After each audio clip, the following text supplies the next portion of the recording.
Dear students, last lecture में हमने cross product की कुछ प्रॉपर्टीज़ सीखी थी। तो मैं थोड़ा क्विकली जो है वो दो इम्पॉर्टेंट प्रॉपर्टीज़ हैं जो मैं आपको याद दिलाना चाहूँगा डियर स्टूडेंट्स। तो एक तो हमने पढ़ा था कि I cross I is equal to J cross J is equal to K cross K is equal to zero. यानी किसी वेक्टर का खुद के साथ अगर हम क्रॉस प्रोडक्ट करते हैं तो वो क्रॉस प्रोडक्ट क्या होता है, ज़ीरो होता है।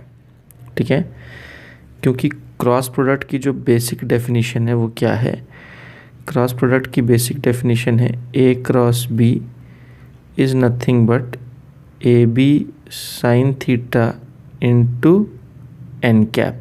ठीक है, ये क्रॉस प्रोडक्ट की बेसिक डेफिनेशन है। तो ये क्रॉस प्रोडक्ट की बेसिक डेफिनेशन है। ठीक है, तो अब यहाँ पे डियर स्टूडेंट्स, क्योंकि अगर ये ए और बी सेम वेक्टर्स रहेंगे तो ये थीटा क्या हो जाएगा, ज़ीरो हो जाएगा। और थीटा ज़ीरो होने से ये पूरा टर्म क्या हो जाएगा, ज़ीरो हो जाएगा। ठीक है, क्योंकि दो सेम वेक्टर्स के बीच का एंगल जो होता है वो ज़ीरो होता है। ठीक है, और अगर आप चाहें तो अपना नोट्स निकाल के क्रॉस चेक कर लें डियर स्टूडेंट्स, ये पूरा प्रूफ करके मैंने दिया है लास्ट लेक्चर में आपको।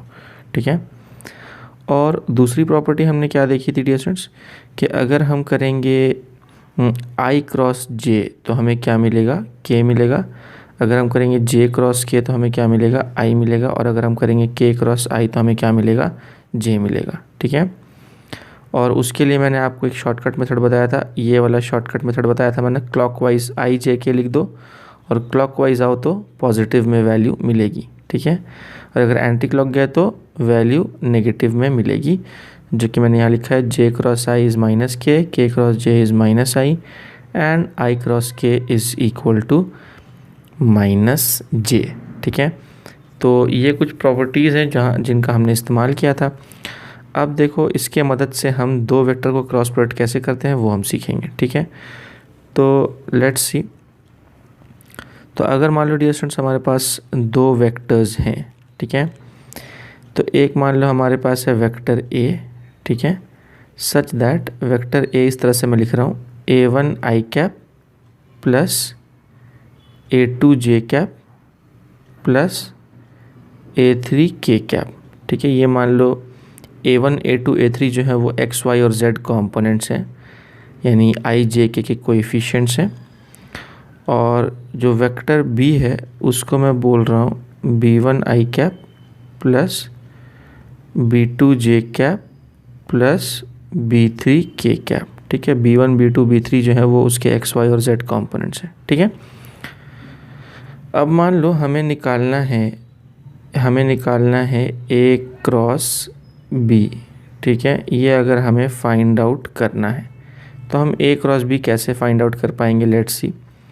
तो देखो, हमें पता है कि जो क्रॉस प्रोडक्ट होता है इट ओबेज डिस्ट्रीब्यूटिव लॉ, है ना, यानी वो डिस्ट्रीब्यूट हो सकता है।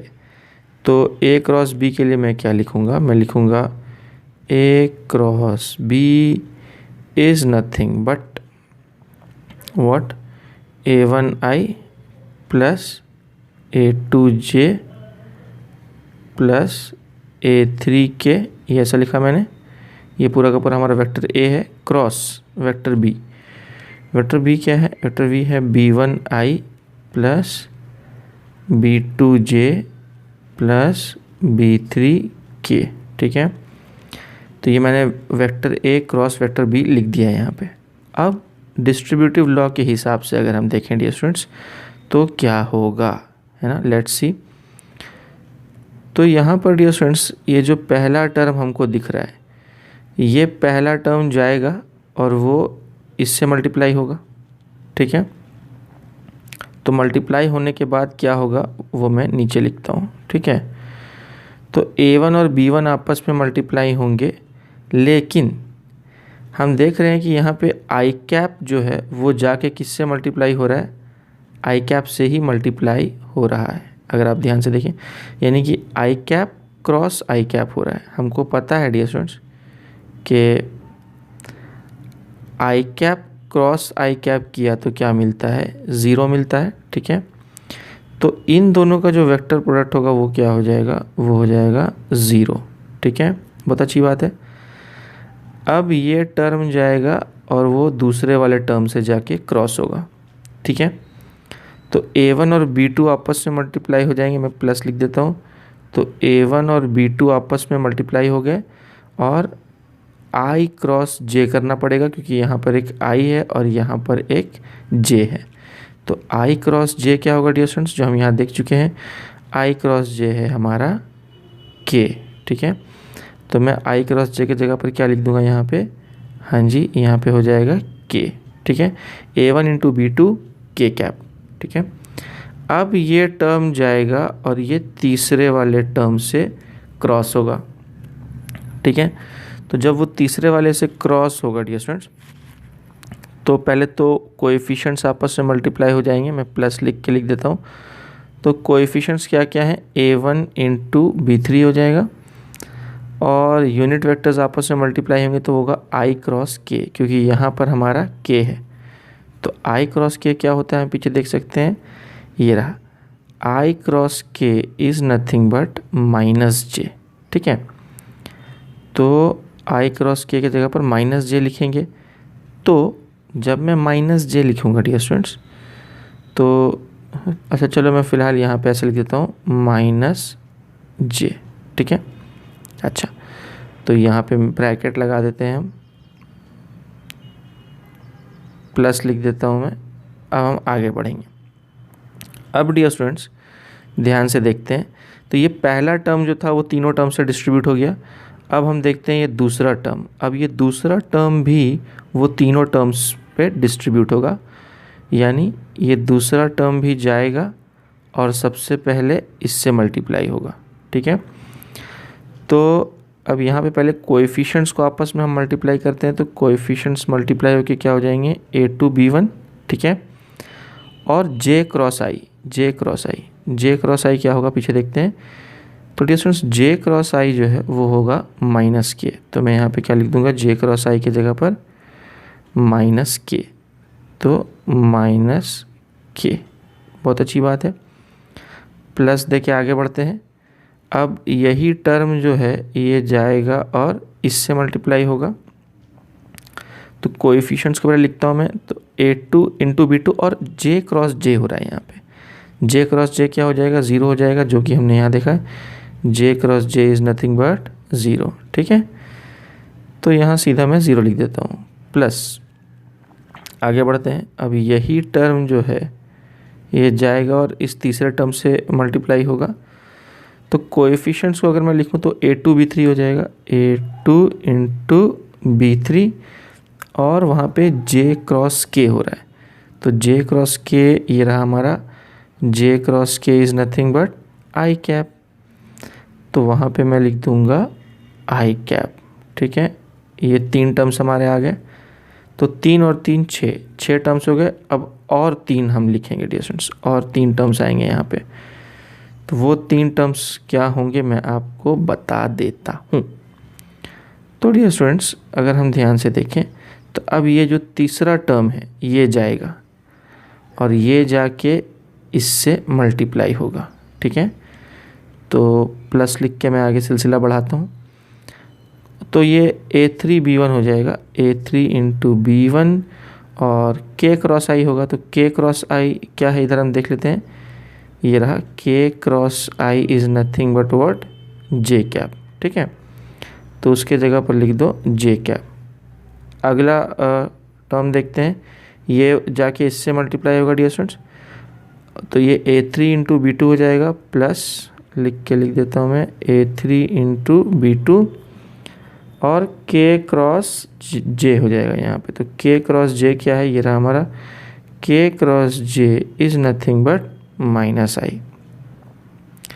तो K क्रॉस J की जगह पर मैं क्या लिख रहा हूँ, -I लिख देता हूँ, -I। ठीक है, बहुत अच्छी बात है। और अब जो आखिरी टर्म है वो देखते हैं, ये जाएगा और ये जाके इससे मल्टीप्लाई होगा डियर स्टूडेंट्स, तो क्या होगा देखो, K क्रॉस K तो 0 हो जाएगा, तो यहाँ पे मैं सीधा लिख दूंगा 0। ठीक है, तो उम्मीद है कि यहाँ तक आपको सारी की सारी बात समझ में आई होगी डियर स्टूडेंट्स। बहुत ही स्टेप बाय स्टेप गया हूँ मैं। और अब जो है डियर स्टूडेंट्स थोड़ा सा इसको और सिंप्लीफाई करके हम लिखते हैं। तो थोड़ा सिंप्लीफाइड वे में इसको let's see how we can write it. तो अब मैं इसको ऐसा लिख रहा हूँ डियर स्टूडेंट्स, इक्वल टू, अभी आई वालों को आई वालों के साथ लिखेंगे, ठीक है। तो ये देखिए डियर स्टूडेंट्स, यहाँ पर हमारा एक आई कैप वाला टर्म है और यहाँ पर हमारा एक आई कैप वाला टर्म है। तो इन दोनों को हम एक साथ लिख देते हैं, ठीक है। तो ये क्या हो जाएगा, ये हो जाएगा A2B3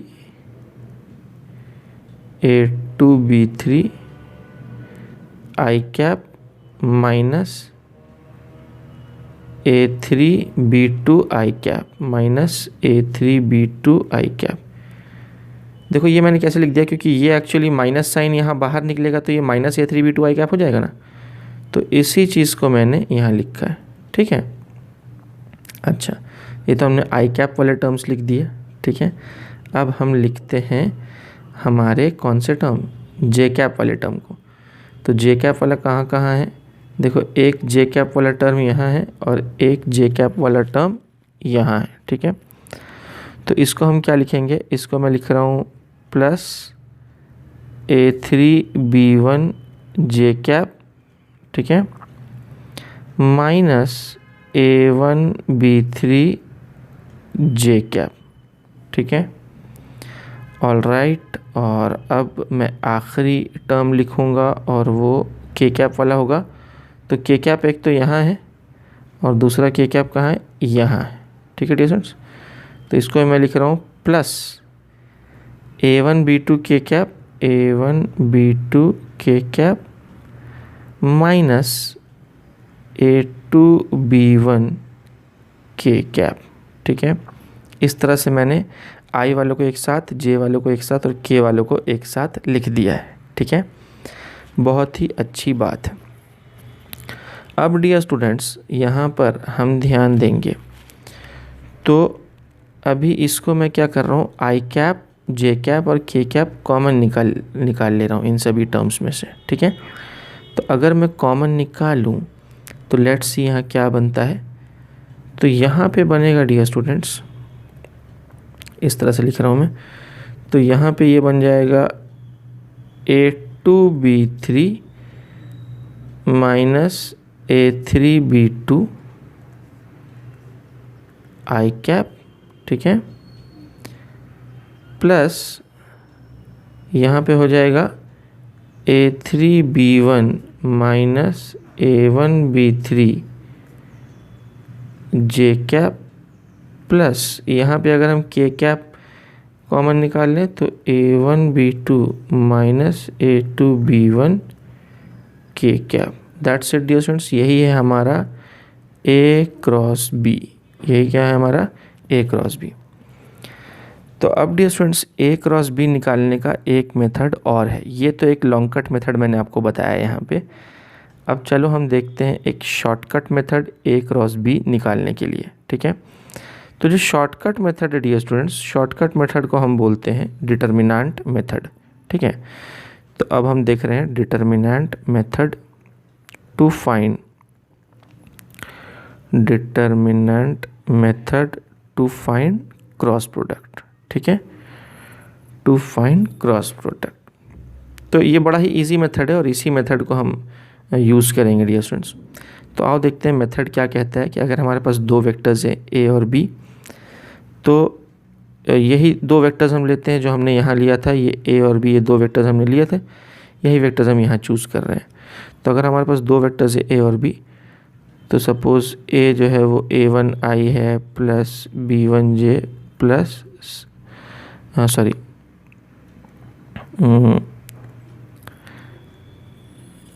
तो हमने वेक्टर A क्या लिया था, वेक्टर A लिया था A1I plus A2J plus A3K, ठीक है। और वेक्टर B क्या लिया था, B1I plus B2J plus B3K, ठीक है। और अगर हमें करना है A क्रॉस B, तो मेथड ये कहता है कि पहले तो हम इस तरह से लिखेंगे उसको यहाँ लिख लेंगे आई जे एंड के, और इस तरह से अपने टेबल जैसा बनाएंगे। ठीक है, अब हम क्या करेंगे, जो पहला वेक्टर है, पहले कौन है, ए है, तो हम ए के कोएफिशिएंट्स को यहाँ लिखेंगे। तो ए के कोएफिशिएंट्स क्या क्या है वो मैं यहाँ लिखता हूँ डियर स्टूडेंट्स। तो ए के कोएफिशिएंट्स A1 A2 और A3 हैं। तो आई के लिए A1, जे के लिए A2 और के के लिए A3। ठीक है, और फिर सेकंड वेक्टर हमारा बी है, तो फिर हम बी के कोएफिशिएंट्स को लिखेंगे। तो यहाँ B1 B2 और B3। ठीक है, इस तरह से हमें लिख लेना है पहले उसको। ओके जी, अब हमें क्या करना है, तो मेथड हमें ये बताता है कि इसके बाद हमें इस तरह से लिखना है डियर स्टूडेंट्स। इसके बाद हमें कुछ इस प्रकार से इसको लिख देना है। तो हम क्या करेंगे डियर स्टूडेंट्स, सबसे पहले हम लिखेंगे आई कैप। ठीक है, आई कैप लिख लो। अब आई कैप वाले रो और कॉलम को हाइड कर देना है। आई कैप वाले रो और कॉलम को हाइड कर देना है। अच्छा, यहाँ पे रो कौन है और कॉलम कौन है वो मैं आपको बता दूँ डियर स्टूडेंट्स, कि देखो जब हम इस तरह से लिखते हैं आई जे के, ठीक है, और फिर मैं यहाँ लिख रहा हूँ A1 A2 A3, यहाँ लिख रहा हूँ B1 B2 B3। तो इसमें रोज़ कौन है और कॉलम्स कौन है वो मैं आपको बता दूँ। तो डियर स्टूडेंट्स, ये जो हमको दिख रहा है, ये जो हमको जो वर्टिकल चीज़ें दिख रही हैं, है ना, इनको हम क्या बोलते हैं, इनको हम बोलते हैं columns. These are called as columns. ठीक है, और जो हमको हॉरिजॉन्टल चीज़ें नज़र आ रही हैं, ये हैं हमारे, ये हॉरिजॉन्टल जो चीज़ें हैं इनको हम बोलते हैं रोज़। ये रोज़ हैं और रेड वाले जो हैं वो कॉलम्स हैं। ठीक है, तो इस चीज़ को आपको ध्यान में रखना है। तो अब डियर स्टूडेंट्स, हर एलिमेंट का एक रो नंबर होता है और एक कॉलम नंबर होता है। ठीक है ना, तो जब मैं लिख रहा हूँ आई जे के, तो डियर स्टूडेंट्स यहाँ पे मैं लिख रहा हूँ A1 A2 A3 और यहाँ लिख रहा हूँ B1 B2 B3। ठीक है, तो सबसे पहले जब मैंने यहाँ पर देखिए, जब मैंने यहाँ पे आई कैप लिखा, तो आई कैप लिखने के बाद आपको क्या करना है कि आई कैप वाले रो और कॉलम को हाइड कर देना है। यानी इसको हाइड कर दो, आई कैप वाला कॉलम ये है उसको हाइड कर दिया, आई कैप वाले रो को भी हाइड कर दिया। अब जो चीज़ें बची, अब जो भी चीज़ें यहाँ पे बची हैं उसमें हमको क्या करना है, ऊपर इंटू नीचे माइनस नीचे इंटू ऊपर।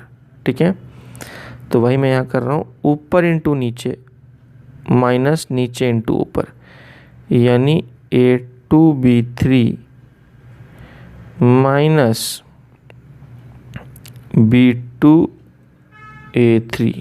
ठीक है, इस तरह से लिखना है हमें। फिर हम आगे बढ़ेंगे और आगे चल के हम लिखेंगे माइनस जे। ठीक है, अब जे वाले रो और कॉलम को हाइड कर दो। तो जब हम जे के रो और कॉलम को हाइड करेंगे तो क्या होगा, तो फिर हम क्या करेंगे डियर स्टूडेंट्स, आप देखें यहाँ पर मैं आपको बताता हूँ। अब हम जे के रो और कॉलम को हाइड कर रहे हैं, तो हम किसको हाइड कर रहे हैं, जे के कॉलम को और रो को हाइड कर दे रहे हैं। तो अब क्या बचा हमारे पास, तो वो मैं यहाँ लिख देता हूँ, ऊपर इंटू नीचे माइनस नीचे इंटू ऊपर। ठीक है, तो उसी के आधार पे मैं लिखूँगा A1 into B3 A1 into B3 minus B1 into A3 minus B1 into A3। ठीक है, फिर यहाँ लिखो प्लस के कैप, और अब देखते हैं के कैप वाले रो और कॉलम को हाइड करना होगा हमें। तो जब मैं यहाँ के कैप वाले रो और कॉलम को हाइड करूँगा, यानी मुझे इसको हाइड करना है और इसको हाइड करना है, तो अब जो एलिमेंट्स बचे ऊपर इंटू नीचे माइनस नीचे इंटू ऊपर। ठीक है, तो A1 इंटू B2 यानी ऊपर इंटू नीचे, यानी A1 इंटू B2 माइनस नीचे इंटू ऊपर, यानी B1 इंटू A2। ठीक है, इस तरह से मुझे लिख लेना है। बहुत अच्छी बात है, समझो हमारा काम हो गया। अब चलो इसको पिछले केस से हम कंपेयर करते हैं कि क्या ये रिज़ल्ट वही है जो पिछले केस में लॉन्ग कट मेथड से आया था। तो आओ देखते हैं। ये रहा हमारा लॉन्ग कट मेथड।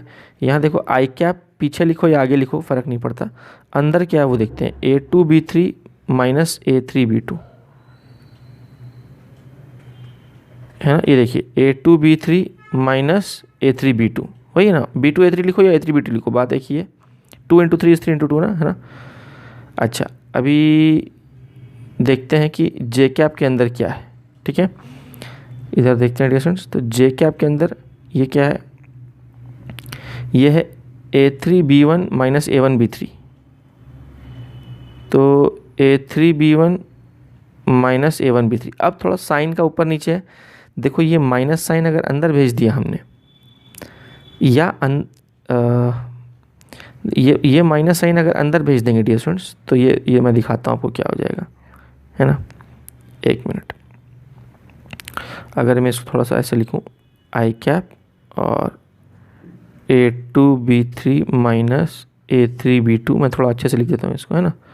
और ये माइनस को अगर मैं अंदर भेज दूँ तो ये हो जाएगा प्लस जे कैप, माइनस अंदर जाएगा तो ये सीक्वेंस आगे पीछे हो जाएगा, यानी प्लस का माइनस, माइनस का प्लस हो जाएगा।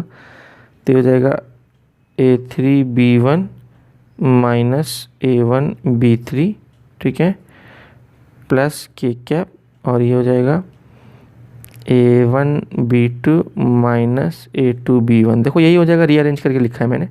अब देखो कंपेयर करना आसान होगा, ठीक है। तो अभी देखो जे कैप के जो अंदर मामला छुपा है इसको हम कंपेयर कर लेते हैं। A3B1 minus A1B3। तो देखो A3B1 माइनस A1B3, और अब के कैप के अंदर क्या है, A1B2 माइनस A2B1। तो ये देखो A1B2 माइनस A2B1, वही चीज़ आ गई डियर स्टूडेंट्स, वही चीज़ आ गई। देखा, डिटर्मिनेंट मेथड से आसानी से हमारा काम हो गया, ठीक है। तो अब यहाँ पे एक आपको क्रिटिकल बात बता देता हूँ। वो क्रिटिकल बात ये है कि ये वाले स्टेप में देखेंगे डियर स्टूडेंट्स, ये वाले स्टेप में आई कैप का साइन क्या है, पॉजिटिव, और जे कैप का साइन मैंने क्या रखा है, नेगेटिव, और के कैप का साइन क्या रखा है, पॉजिटिव, ठीक है, प्लस माइनस प्लस। तो अगर बाहर आप प्लस माइनस प्लस रखते हैं तो अंदर सीक्वेंस आपका क्या रहेगा, ऊपर इंटू नीचे माइनस नीचे इंटू ऊपर।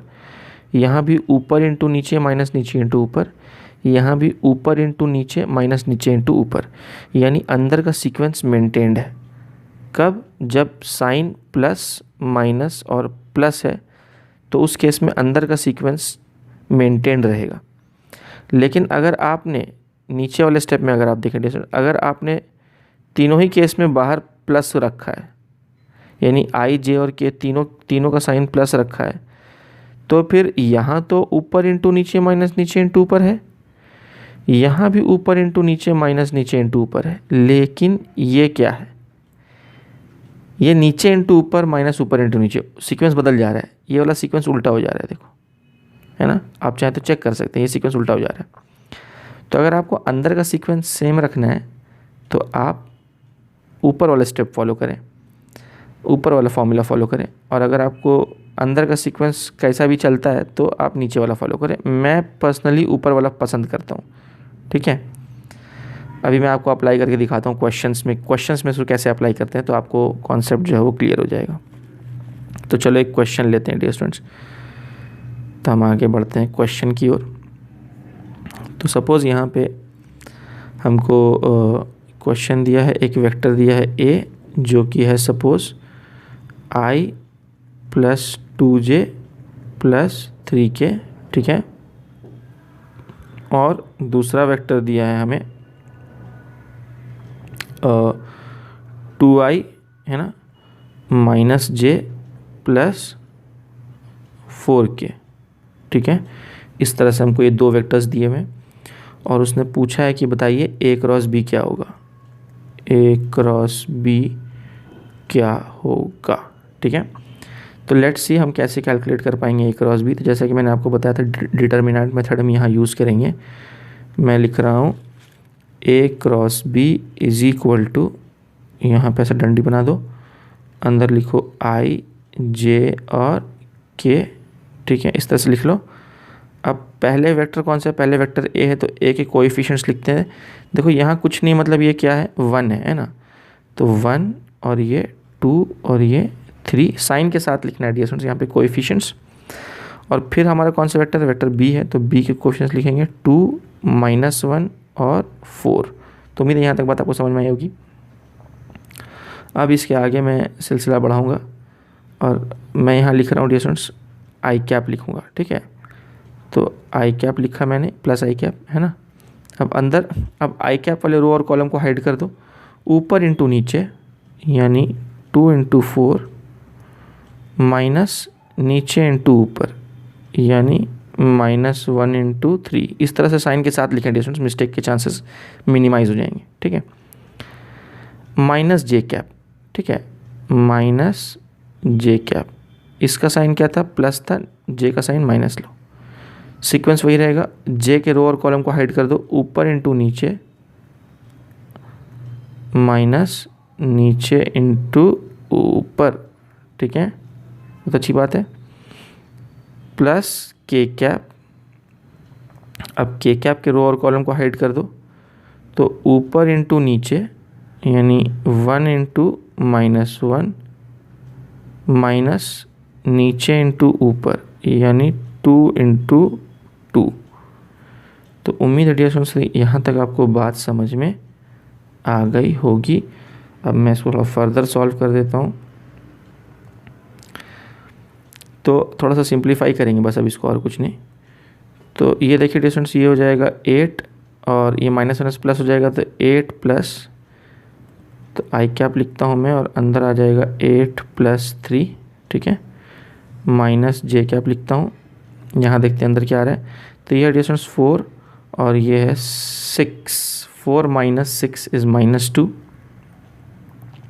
ठीक है, 4 - 6 इज़ -2। उसके बाद मैं लिखता हूँ प्लस के कैप और यहाँ पे अंदर में क्या है, ये है -1 और ये 4 है तो -4 हो जाएगा, ठीक है, इस तरह से। तो 8 × 3 = 11, तो ये हो जाएगा 11 आई कैप और ये माइनस, ये देखो यहाँ पे माइनस बाहर आएगा तो वो +2 जे कैप और यहाँ पे ये क्या बन जाएगा, ये -5, तो माइनस प्लस माइनस -5 के कैप। ये रहा हमारा क्या, ये आ गया डियर स्टूडेंट्स A × B, ये रहा हमारा A × B। तो मुझे उम्मीद है कि आपको बात समझ में आ गई होगी किस तरह से हम क्रॉस प्रोडक्ट निकाल रहे हैं। तो आपने देखा डियर स्टूडेंट्स कि यहाँ पर माइनस साइन बाहर लेने से क्या फ़ायदा हुआ कि अंदर का सीक्वेंस मेंटेन रहा, ऊपर इंटू नीचे माइनस नीचे इंटू ऊपर, ठीक है, ये फ़ायदा वहाँ पे हो जाता है। यही मैं आपको बताना चाहता था डियर स्टूडेंट्स, ठीक है। तो मुझे उम्मीद है कि आपको ये बात समझ में आ गई होगी कि किस तरह से हम क्रॉस प्रोडक्ट निकालते हैं, ठीक है। तो एक तो ये बात होगी डियर स्टूडेंट्स, इसी में अगर वो बोलते हैं कि बताइए कि find a unit vector which is perpendicular to both A and B, है ना। मान लो इसी में मैं ऐड कर दूं एक सवाल, कि इसी में एक सवाल मैं ऐड कर देता हूँ डियर स्टूडेंट्स कि find a unit vector, find a unit vector perpendicular to both A and B, है ना, vector A and vector B, ठीक है। A और B कौन से हैं, यही वाले ले लो, A और B यही ले लो। तो एक ऐसा यूनिट वेक्टर पता लगाना है जो A वेक्टर और B वेक्टर दोनों के परपेंडिकुलर, ठीक है। तो डियर स्टूडेंट्स हमें पता है कि जब हम लिखते हैं A × B, तो A × B जो होता है डियर स्टूडेंट्स वो A और B दोनों के परपेंडिकुलर होता है। यानी मान लो कि अगर ये कोई प्लेन है, ठीक है, ये एक प्लेन लिया मैंने,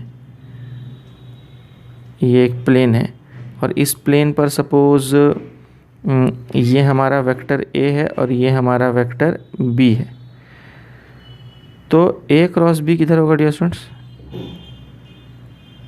A × B हमारा इधर होगा ऐसा।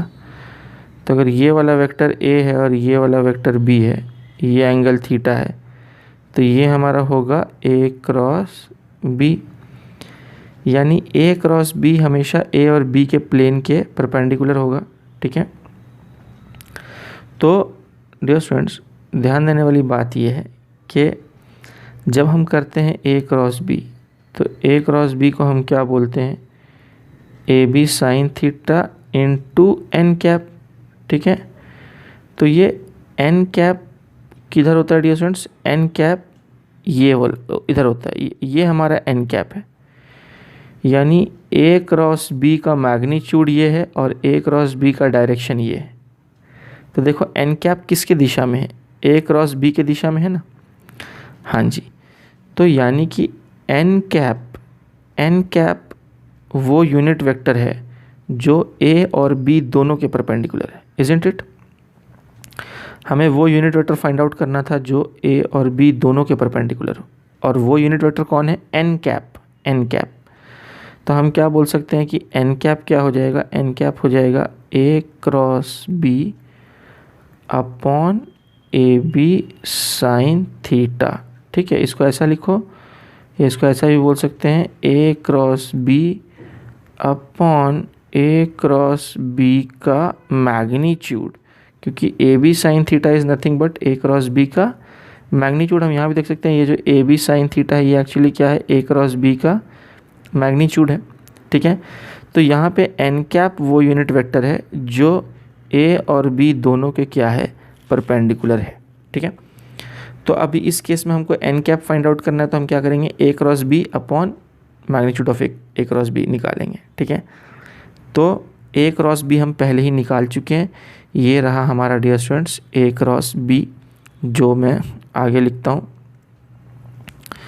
तो मैं लिख रहा हूँ n cap is nothing but, तो पहले मैं वापस से वो फार्मूला लिख देता हूँ, A cross B upon magnitude of A cross B. ठीक है, तो ए क्रॉस बी हमारा क्या है, 11i plus 2j minus 5k, 11i ठीक है प्लस 2j माइनस 5k, ये ए क्रॉस बी लिख दिया। अब हमें क्या चाहिए, हमें चाहिए ये देखिए magnitude of A cross B चाहिए। तो ए क्रॉस बी का मैग्नीट्यूड कैसे निकलेगा, तो वो मतलब इस वेक्टर का ही हमको मैग्नीट्यूड चाहिए ना, तो हम क्या करेंगे, रूट अंडर 11 का स्क्वायर प्लस 2 का स्क्वायर प्लस माइनस 5 का स्क्वायर, इस तरह से लिखेंगे। और इसको फर्दर अगर सॉल्व करेंगे तो बस आप सॉल्व कर लो इसके आगे का डियर स्टूडेंट्स, ये इस तरह से हो जाएगा 121 प्लस 4 और ये प्लस 25। ठीक है, और ये 125 प्लस 25 इज़ 150। ठीक है, तो अल्टीमेटली मैं लिख रहा हूँ एन कैप क्या आ जाएगा, 11i cap plus 2j cap minus 5k cap whole divided by root under 150। ठीक है, अब ये जो 150 है डियर स्टूडेंट्स, इसको हम अलग अलग टाइप से भी लिख सकते हैं, तो मैं फ़िलहाल इसको ऐसे ही छोड़ देता हूँ। इसको हम इस तरह से भी लिख सकते हैं, रूट अंडर 150 और यहाँ लिख देता हूँ 11i plus 2j minus 5k, बस आ गया। This is our answer. मतलब ये वो एन कैप है, ये वो यूनिट वेक्टर है जो कि ए और बी दोनों के क्या होगा, परपेंडिकुलर होगा। ठीक है, तो मुझे उम्मीद है कि यहाँ तक आपको पूरी की पूरी बात समझ में आ गई होगी। तो ये दो मेथड मैंने बताया है, जनरली ये मेथड बस समझाने के लिए बताया जाता है, ज़्यादा शॉर्टकट मेथड ये डिटर्मिनेंट मेथड ही है। ठीक है, तो डियर स्टूडेंट्स मैं चाहूँगा कि आप ना कॉपी डाउन कर लें। देखो ये चीज़ें तो आपको ऑलरेडी पता है, लिखा के दे चुका हूँ मैं, तो आप चाहें तो पॉज करके ये कॉपी डाउन कर लें। पहले मैं 2 सेकंड देता हूँ आपको।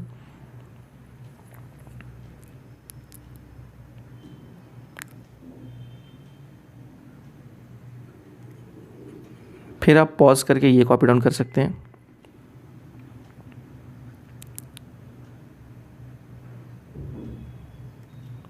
और फिर आप पॉज करके डियर स्टूडेंट्स ये कॉपी डाउन कर सकते हैं।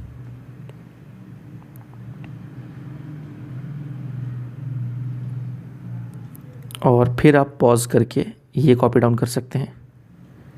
2 सेकंड दे रहा हूँ मैं।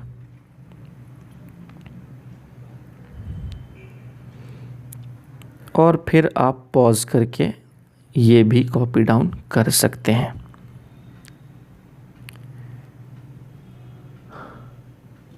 तो डियर स्टूडेंट्स, अभी 1-2 पॉइंट्स आखिरी के रह गए हैं कि ट्रायंगल का एरिया हम कैसे निकालते हैं बाय यूजिंग क्रॉस प्रोडक्ट, और पैरेललोग्राम का एरिया कैसे निकालते हैं बाय यूजिंग क्रॉस प्रोडक्ट। ये कुछ छोटे मोटे पॉइंट्स हैं जिसको हम अगले लेक्चर में कवर करेंगे।